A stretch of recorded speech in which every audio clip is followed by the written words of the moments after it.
शुरुआत करते हैं उत्तराखंड से। आज की सबसे बड़ी खबर है, प्रदेश की सियासत में एक बार फिर से हलचल तेज हो गई है। सत्ता के गलियारों में कैबिनेट विस्तार की चर्चा जोर पकड़ रही है। सूत्रों के हवाले से खबर है कि नवरात्र के शुभ मौके पर मुख्यमंत्री पुष्कर सिंह धामी कैबिनेट विस्तार पर फैसला ले सकते हैं और विस्तार कर सकते हैं, यानी कि आस्था के पर्व पर सियासी समीकरण का भी शुभ मुहूर्त निकल सकता है। दरअसल 23 मार्च को सरकार के 4 साल पूरे होने जा रहे हैं, तो वहीं दूसरी तरफ विधानसभा चुनाव में भी बमुश्किल 10 से 11 महीने का समय बचा है। ऐसे में लंबे समय से इंतजार कर रहे विधायकों को इनाम मिल सकता है। कई दावेदारों की धड़कनें तेज हो गई हैं, तो वहीं लॉबिंग भी अपने चरम पर बताई जा रही है। सिर्फ मंत्री पद ही नहीं बल्कि संगठन में भी बड़ा फेरबदल संभव है। कार्यकर्ताओं को साधने के लिए नए दायित्व बांटे जा सकते हैं ताकि चुनावी साल में पहले संगठन और सरकार दोनों को मजबूती दी जा सके।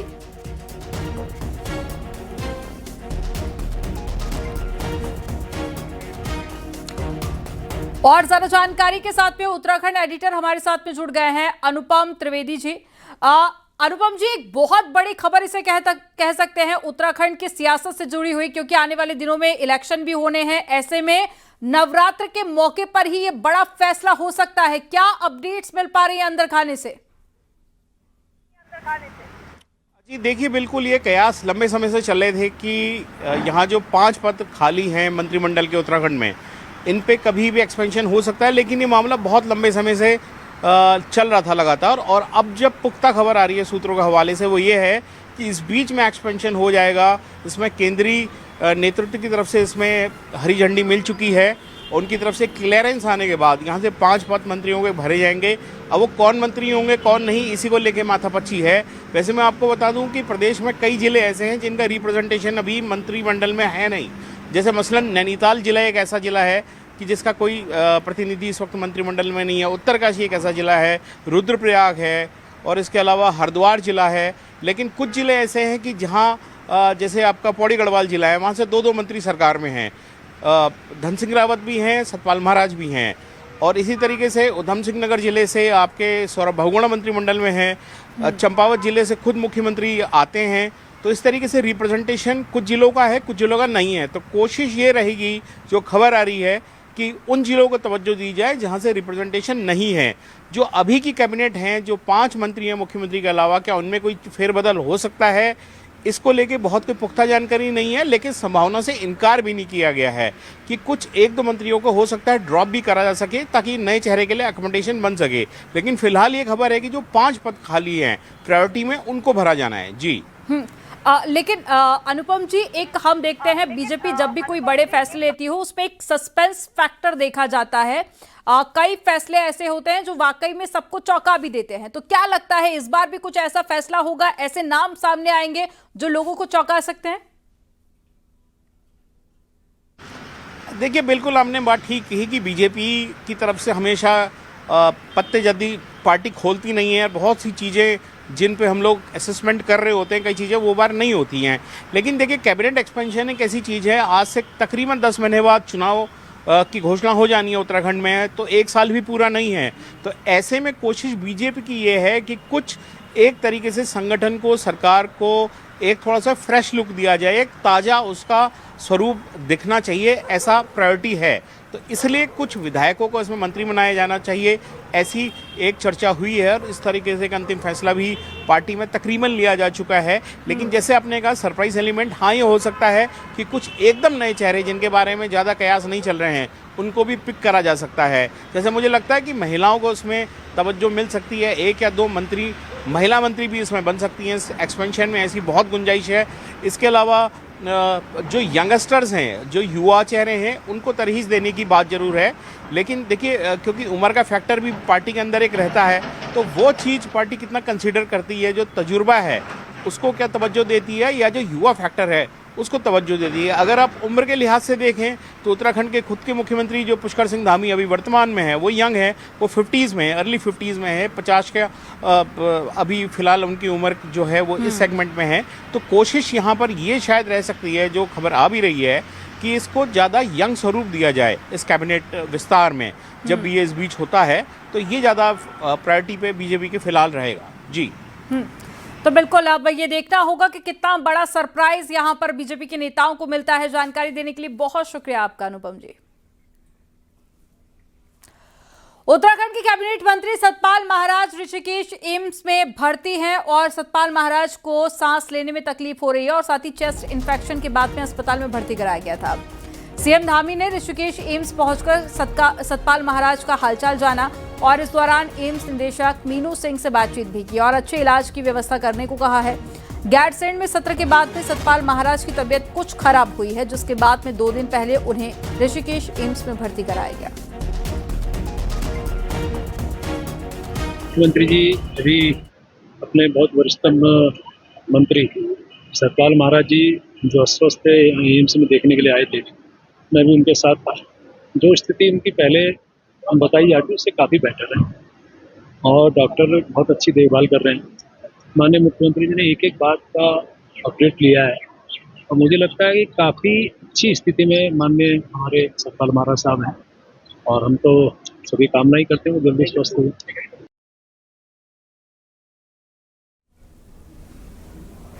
उत्तराखंड में पीएम श्री स्कूलों में पैसों की गड़बड़ी का बड़ा मामला सामने आया, जहां पर प्रदेश के 18 पीएम श्री स्कूल ऐसे हैं जहां पर फर्नीचर, स्मार्ट क्लास के लिए भेजे गए बजट के इस्तेमाल का स्कूल अथॉरिटी जवाब ही नहीं दे पाई। अब शिक्षा विभाग इन स्कूलों पर कार्रवाई की तैयारी में है। आपको रिपोर्ट में दिखाते हैं।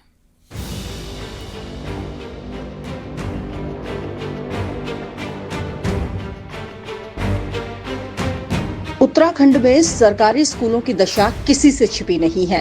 शिक्षा के स्तर से लेकर स्कूलों के इंफ्रास्ट्रक्चर में कुछ सुधार हो, इसके लिए पीएम श्री योजना के तहत उत्तराखंड में भी 241 सरकारी स्कूलों, केंद्रीय विद्यालयों को मॉडल स्कूल के तौर पर विकसित करने की योजना थी, जिसके लिए साल 2023 से 2026 तक केंद्र ने लगभग 670 करोड़ रुपए की ग्रांट दी। लेकिन इनमें भी प्रदेश के 18 स्कूल ऐसे रहे जिन्होंने अपने स्कूलों में काम ही नहीं करवाए। वहीं कुछ ऐसे भी हैं जिन्हें बजट खर्च की सही जानकारी ही नहीं है। कुछ स्कूलों में वित्तीय गड़बड़ी की भी शिकायत मिली है। शिक्षा विभाग ने इन 18 स्कूल को नोटिस भेजकर जवाब मांगा है। तो हमने सारी जांचें कराई तो 18 विद्यालय ऐसे निकले जिन्होंने गलत तरीके से धनराशि को खर्च किया हुआ है और उसकी हमने नोटिस भेजे हुए, नोटिस से जवाब आ गया, उसका परीक्षण किया जा रहा है। यदि कोई भी इसमें गलती पाई गई, कोई किसी भी लेवल का हो, यदि कोई भी गलती पाया तो उसके खिलाफ कार्रवाई अवश्य ही की जाएगी, इसमें किसी को छोड़ा नहीं जाएगा। दरअसल पीएम श्री के नाम पर चल रहे 65 स्कूलों की जांच के लिए 13 जांच समितियों का गठन किया गया था। इन जांच समितियों से मिली रिपोर्ट में ज्यादातर स्कूलों ने साइंस लैब, ग्रीन स्कूल की पूरी तरह से अनदेखी की है। यहाँ तक कि स्कूलों में नवाचार के काम भी नहीं हुए। फर्नीचर, स्मार्ट टीवी के नाम पर दिए गए बिल भी गड़बड़ पाए गए हैं, जिसको देखते हुए स्कूलों पर अब कार्रवाई की तैयारी है। जैसे हमने स्मार्ट क्लासेस जहाँ पर चाहिए स्कूल्स के प्रिंसिपल्स को पावर दे रखी है वो अपना लाया गया, या आपको ग्रीन स्कूल बनाना है तो ग्रीन स्कूल के लिए जितनी भी कार्रवाई होनी है सारे स्कूल लेवल पर है, या अन्य कोई भी चीज़ करनी है तो सारे स्कूल लेवल पर है। तो उसमें यदि वित्तीय अनियमितता होती है, क्वालिटी वाली सामग्री नहीं ली जाती है, भारत निर्देशों का पालन नहीं किया जाता है, तो अवश्य कार्रवाई। पीएम श्री स्कूलों को बुनियादी सुविधाओं के लिए दूसरे स्कूलों के मुकाबले 3 गुना ज्यादा धनराशि दी जाती है। तकरीबन हर स्कूल को 2.25 करोड़ रुपए दिए जाते हैं ताकि वहां 5 साल में बुनियादी सुविधाएं अच्छी हों। लेकिन यहाँ भी बच्चों के भविष्य से खिलवाड़ का ये बड़ा मामला सामने आ गया है। न्यूज़ 18 के लिए देहरादून से भारती सकलानी उनियाल की रिपोर्ट। हरिद्वार के लक्सर में स्कूली छात्रों पर कुछ युवकों ने फायरिंग कर दी है। दिन दहाड़े फायरिंग की इस घटना से क्षेत्र में सनसनी फैल गई है। यहां पर होली एंजल नाम के प्राइवेट स्कूल से परीक्षा देकर बाहर निकल रहे 2 छात्रों पर पहले से ही घात लगाए बैठे कुछ युवकों ने फायरिंग कर दी थी। गनीमत ये रही कि फायरिंग में दोनों छात्र बाल बाल बच गए। हालांकि उसके बाद में दबंग युवकों ने इन छात्रों के साथ में मारपीट भी की और बाइक पर फरार हो गए। छात्रों के परिजनों की तरफ से पुलिस को मिली शिकायत के बाद में 6 युवकों के खिलाफ मुकदमा दर्ज किया गया और बताया जा रहा है कि छात्रों और युवकों के आपसी विवाद के चलते फायरिंग की गई थी।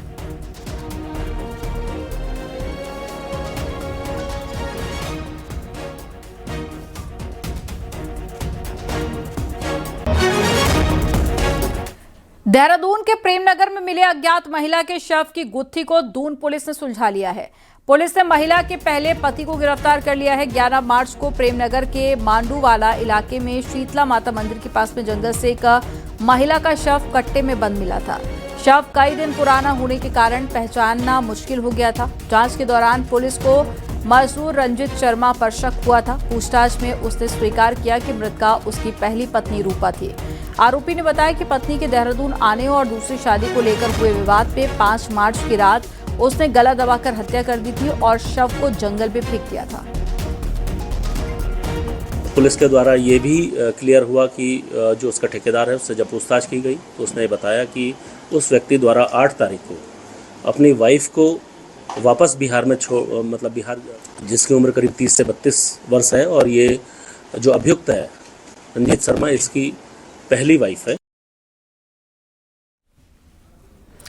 पिथौरागढ़ से खबर है, जहां पर क्षेत्रीय दल यूकेडी के संरक्षक और पूर्व विधायक काशी सिंह एरी ने फिर से चुनाव लड़ने का ऐलान कर दिया है। एरी का कहना है कि वो पार्टी की अपील पर फिर से चुनावी अखाड़े में उतरने के लिए तैयार है। एरी 3 बार यूपी और 1 बार उत्तराखंड के विधायक रह चुके हैं। यूकेडी के शीर्ष नेता ने बीते विधानसभा चुनावों में चुनावी राजनीति से खुद को दूर कर लिया था, लेकिन अब फिर से उन्होंने चुनावी राजनीति में सक्रिय हिस्सेदारी की बात कही है। हमारे पार्टी से ये अनुरोध किया था कि मैं अब की बार चुनाव नहीं लड़ूंगा। अभी पार्टी का मत है, पार्टी की इच्छा है कि मैं चुनाव लड़ूं और पार्टी जहां से मुझे चुनाव लड़ने के लिए कहेगी मैं चुनाव लड़ूंगा। मेरा फैसला नहीं है, पार्टी का फैसला है। राष्ट्रीय स्वयंसेवक संघ ने उत्तराखंड में अपने संगठनात्मक ढांचे में बड़ा बदलाव किया है। संघ के प्रांत कार्यवाह दिनेश सेमवाल के मुताबिक अब राज्य में गढ़वाल और कुमाऊं के 2 अलग अलग संभाग बनाए गए हैं, जिनके लिए टीमें अलग से गठित की गई हैं। विश्व संवाद केंद्र में आयोजित प्रेस वार्ता में दिनेश सेमवाल ने हरियाणा के समलखा में हुई अखिल भारतीय प्रतिनिधि सभा की जानकारी दी थी। उन्होंने बताया कि उत्तराखंड में संघ के 26 जिले, 128 खंड और 79 नगर और साथ ही 1742 शाखाएं कार्यरत हैं। संगठन ने जिलों की संख्या बढ़ाने की भी तैयारी शुरू कर दी है।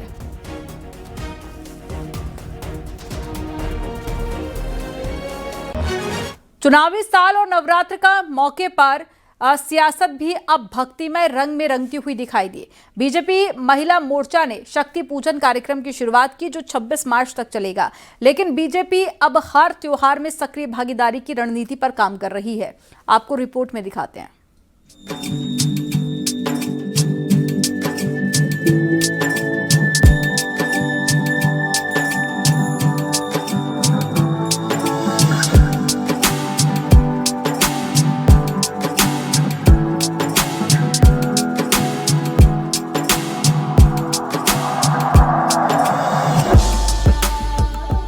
नवरात्र का पहला दिन मंदिरों में पूजा अर्चना के साथ बीजेपी महिला मोर्चा के कार्यकर्ताओं की मौजूदगी भी रही। भजन कीर्तन के जरिए शक्ति पूजन कार्यक्रम को एक बड़े अभियान का रूप दिया गया। ये कार्यक्रम सिर्फ एक धार्मिक आयोजन नहीं, बल्कि संगठन को जमीनी स्तर पर एक्टिव करने का जरिया भी बन रहा है। पार्टी ने साफ कर दिया कि आने वाले वक्त में हर त्योहार, स्थानीय मेले, लोक पर्व में भी बीजेपी कार्यकर्ताओं की भागीदारी बढ़ाई जाएगी। इसके लिए प्रदेश भर के मेलों और त्योहारों की लिस्ट तैयार की गई है, ताकि हर मंडल स्तर पर मौजूदगी सुनिश्चित हो सके। देखिए, पार्टी का उद्देश्य है हर वर्ग, हर क्षेत्र, हर समुदाय से संपर्क स्थापित करना, और उसी सिलसिले में हमारा ये निर्णय है पार्टी का कि हर त्यौहार को, हर जो हमारे बड़े बड़े मेले होते हैं उनमें कार्यकर्ताओं की सक्रियता भी रहे, भागीदारी भी रहे। कार्यकर्ता उसमें जाएं, कैंप भी लगाएं और आम आदमी की बात को सुने। रणनीति का दूसरा हिस्सा कुंभ जैसे धार्मिक आयोजनों से जुड़ा है। 2027 चुनाव से पहले कुंभ के आयोजन को बीजेपी बड़े मौके के तौर पर देख रही है। पार्टी की योजना है कि दूरदराज इलाकों से लोगों को हरिद्वार लाकर गंगा स्नान कराया जाए, ताकि धार्मिक आस्था के साथ लोग पार्टी से सीधा जुड़ाव महसूस कर सकें।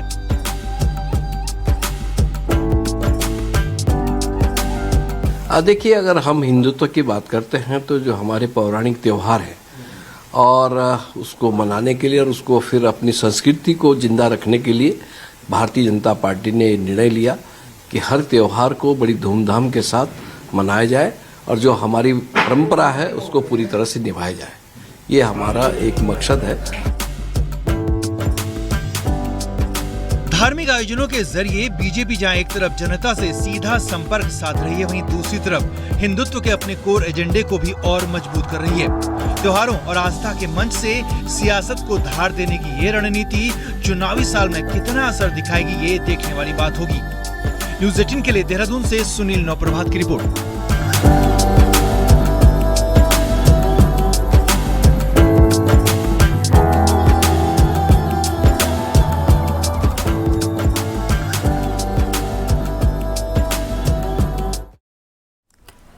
आज से चैत्र नवरात्र का शुभारंभ हो गया है और माता के मंदिरों में सुबह से ही भक्तों का तांता लगा है। वहीं मुख्यमंत्री पुष्कर सिंह धामी ने भी चैत्र नवरात्रि पर हवन पूजन किया और प्रदेश की सुख समृद्धि खुशहाली के लिए प्रार्थना की। ये तस्वीरें आप देख रहे हैं, ये देहरादून की तस्वीरें हैं। मुख्यमंत्री पुष्कर सिंह धामी ने आज पूजा अर्चना की, हवन किया और साथ ही प्रदेश की खुशहाली के लिए कामना की।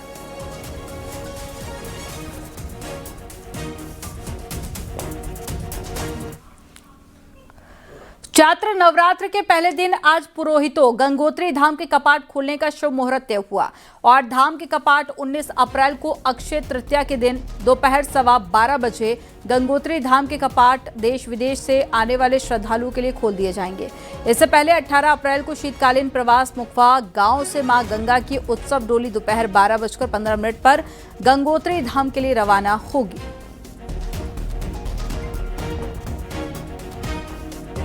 19 अप्रैल को 12:15 पर मां पतित पावन गंगा के कपाट श्रद्धालुओं के लिए खोल दिए जाएंगे।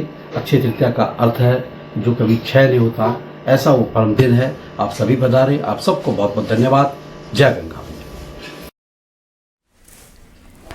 केदारनाथ धाम के मुख्य पुजारी के उत्तराधिकारी को लेकर विवाद लगातार गहराता जा रहा है। केदारनाथ मंदिर समिति को अब तक रावल भीमाशंकर लिंग की तरफ से कोई जवाब नहीं मिला, लेकिन पिछले महीने महाराष्ट्र के नांदेड़ में स्वास्थ्य कारणों का हवाला देते हुए रावल भीमाशंकर लिंग ने शिवाचार्य केदार लिंग को अपना उत्तराधिकारी घोषित किया था, जिसे मंदिर समिति ने सिरे से खारिज कर दिया। समिति का साफ कहना है कि उत्तराधिकारी तय करने का अधिकार रावल को नहीं बल्कि मंदिर समिति को है। फिलहाल मंदिर समिति को रावल के जवाब का इंतजार है।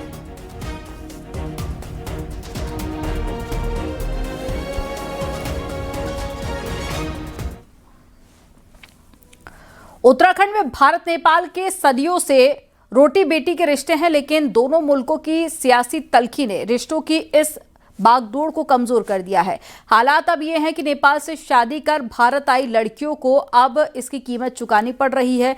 नतीजा ये है कि इन महिलाओं को कोई भी नागरिक अधिकार नहीं मिल पा रहा है। आपको रिपोर्ट में दिखाते हैं। उत्तराखंड में नेपाल से 275 किलोमीटर का बॉर्डर सटा है। इस बॉर्डर को भले ही काली नदी बांटती हो, लेकिन आम लोगों के रिश्तों में कभी कोई बंटवारा नजर नहीं आया। यही वजह है कि नेपाल की हजारों लड़कियों की शादी आज भी भारत में होती है। कुछ ऐसा ही भारत की लड़कियों के साथ भी होता है, लेकिन अब शादी करके भारत आने वाली लड़कियों की दिक्कतें लगातार बढ़ रही हैं। हालात ये हैं कि नेपाली लड़कियां भले ही शादी कर भारत में रह रही हों, लेकिन उन्हें कोई नागरिक अधिकार नहीं मिल पा रहे हैं। कि नेपाल से जो हम शादी करके यहाँ जो लड़कियां आ रही हैं उनको 7 साल हो गए, 8 साल हो गए, 10 साल हो गए, लेकिन उनका आज परिवार रजिस्टर में नाम नहीं चढ़ रहा है, उनका स्थायी निवास नहीं बन रहा है। उनके बच्चे हो गए, उनके बच्चों का स्थायी निवास बन जा रहा है, परंतु उन लड़कियों का स्थायी निवास नहीं बन पा रहा है जिनके वो बच्चे हैं।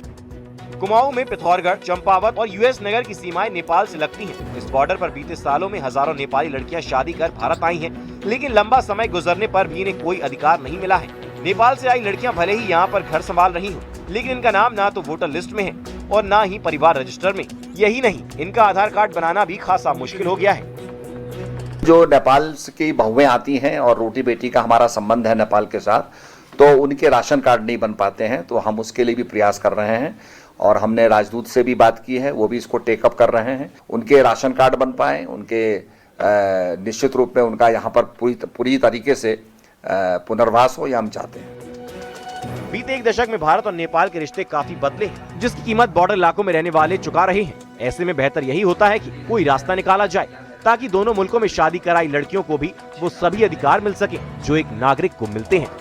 न्यूज़ 18 के लिए पिथौरागढ़ से विजय वर्धन उप्रेती की रिपोर्ट।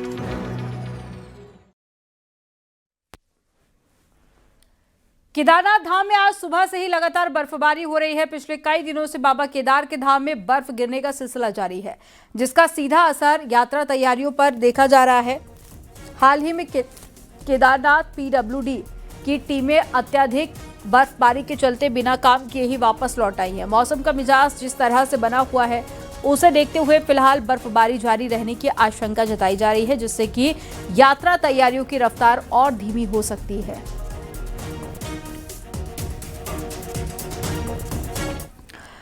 पहाड़ों में लगातार बारिश और बर्फबारी का दौर जारी है। बुधवार से लगातार बद्रीनाथ धाम में रुक रुक कर बारिश और साथ ही बर्फबारी हो रही है, जिससे कि बद्रीनाथ धाम से एक बार फिर से कड़ाके की ठंड पड़ रही है। बद्रीनाथ धाम ही नहीं बल्कि फूलों की घाटी, हेमकुंड साहिब और पर्यटक स्थल औली में भी लगातार बर्फबारी होने से तापमान में भारी गिरावट आ गई है।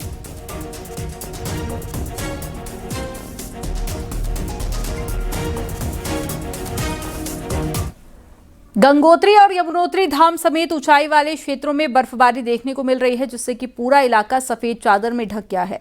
वहीं निचले इलाकों में हल्की बर्फबारी और ठंड का असर बना हुआ है। मौसम के इस बदलाव से तापमान में गिरावट आई है और पूरे इलाके में कड़ाके की ठंड महसूस हो रही है।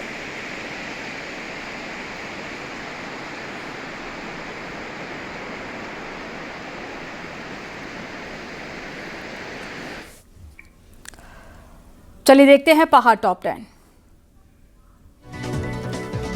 चंपावत के देवीधुरा के जंगलों में भीषण आग लग गई है, जिसमें कई हेक्टेयर वन संपदा जलकर खाक हो गई। नैनीताल में बैंक चौराहे पर 2 बाइक सवारों की टक्कर हो गई है, जिसमें दोनों गंभीर रूप से घायल हो गए। हरिद्वार देहरादून हाईवे पर रायवाला के पास में ट्रैक्टर और स्कॉर्पियो की टक्कर हो गई है, जिसमें 3 लोग घायल हुए। चमोली के गोचर में नशे में धुत हुड़दंगियों पर पुलिस ने बड़ी कार्रवाई की है। बागेश्वर के कांडा क्षेत्र में जंगली सुअरों के आतंक से खड़ी फसलों को भारी नुकसान हुआ। विकासनगर में पेयजल और सीवरेज परियोजना को लेकर विशेष जनसंवाद का आयोजन किया गया। चैत्र नवरात्रि पर धर्मनगरी हरिद्वार में सभी मंदिरों में भक्तों का तांता लगा रहा। नवरात्र के पहले दिन ऋषिकेश में त्रिवेणी घाट पर गंगा स्नान कर लोगों ने शैलपुत्री की पूजा की।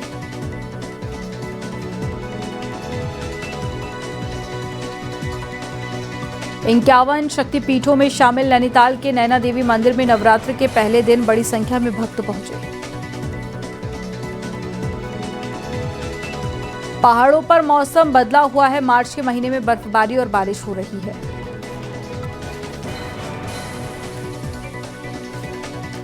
देहरादून में हुए चर्चित विक्रम हत्याकांड को 1 महीने से ज्यादा का वक्त बीत चुका है, लेकिन अब तक पुलिस मुख्य साजिशकर्ताओं तक नहीं पहुंच पाई है। हालांकि पुलिस ने 2 आरोपियों को गिरफ्तार करके नामजद 6 आरोपियों पर 1-1 लाख रुपए का इनाम घोषित किया है, लेकिन फिलहाल सिर्फ शूटर ही पुलिस के हाथ लगे हैं और पुलिस जांच में इस हत्याकांड के तार अखिलेश सिंह से जुड़े बताए जा रहे हैं, जिनसे जेल में पूछताछ की तैयारी है।